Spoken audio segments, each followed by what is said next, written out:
Masyarakat Gunung Kidul bersama pemerhati Kars Indonesia menyampaikan penolakan terhadap rencana pengurangan luasan kawasan bentang alam Kars Gunung Sewu. Dalam koalisi masyarakat tersebut, pihaknya menyampaikan surat ke Gubernur DIY untuk memperhatikan telaah hukum dan akademisnya. Dalam hal ini, Ketua Umum Masyarakat Speleologi Indonesia, Petra Sawacana mengatakan, dari pihak pemerintah menyebut tujuan pengurangan wilayah Kars untuk meningkatkan kesejahteraan ekonomi masyarakat, namun dalam konteks pembangunan pada kawasan Kars tidak harus menghilangkan fungsi kawasan lindung. Penetapan luasan kawasan Kars di Gunung Kidul sudah dilaksanakan dengan standar kajian akademis dan melalui proses panjang yang melibatkan berbagai stakeholder.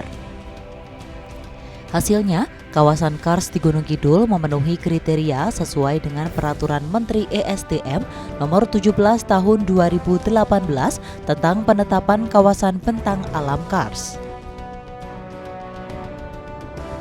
Nah, kami merasa pengurangan luasan kawasan Kars ini satu hal yang mengada-ngada dan itu tidak sesuai dengan hukum yang ada, karena kan di dalam ini penetapan KBAK itu ditetapkan melalui Permen ESDM nomor 17 tahun 2012 tentang penetapan KBAK. Tapi di sini pengajuan penetapan itu tidak ada yang mengamanatkan soal pengurangan gitu ya, peninjauan untuk pengurangan gitu. Lebih lanjut, Petra menyebut banyak kasus kawasan bentang alam Kars sendiri untuk menjembatani pemilihan wilayah yang bisa ditambang. Namun hal tersebut kemudian dijustifikasi bahwa kawasan tersebut bukanlah kawasan Kars. Dikhawatirkan apabila luasan kawasan Kars Gunung Sewu dikurangi akan berdampak pada ketidakpastian hukum. Kemudian ada potensi bencana yang akan terjadi sebagai akibat adanya perubahan lahan dan pembangunan secara masif, bahkan eksploitasi seperti pertambangan yang berpengaruh pada ekosistem kawasan Kars sebagai kawasan warisan dunia yang sudah ditetapkan oleh UNESCO sebagai kawasan Global Geopark Network sejak 2015. Di samping itu, Direktur Eksekutif Walhi Yogyakarta Halik Sandera menyebut apabila kawasan Kars rusak dan tidak bisa dipulihkan lagi, tentu akan mengganggu sektor pertanian. Pasalnya, ekosistem Kars Gunung Sewu memiliki ratusan goa di mana menjadi habitat kelelawar yang akan mengontrol sektor pertanian dan perkebunan. Itu kan terbentuk jutaan tahun gitu ya.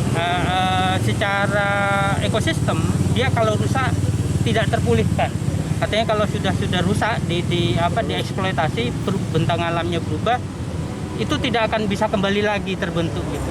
Karena itu butuh proses sangat lama dan itu bisa tidak dimungkinkan. Sehingga kenapa menjadi penting apa yang ada sekarang, artinya yang dilindungi sekarang itu tetap dipertahankan. Padahal kalau misalnya mengacu dalam hal, kalau melakukan peninjauan itu kan biasanya ada kajian akademik bahwa ditemukan ciri-ciri bentang alam Kars. Seharusnya bisa jadi kemudian luasannya ditambah, bukan dikurangi. Di wilayah yang rencana akan dikeluarkan dari KBAK itu ada ratusan gua. Dari hasil pemetaan teman-teman, yang diantaranya itu adalah menjadi habitatnya kelelawar. Kelelawar itu salah fungsinya adalah mengontrol di sektor pertanian dan perkebunan. Aksi penolakan ini akan terus berlanjut sampai ke Kementerian PUPR serta Kementerian ESDM.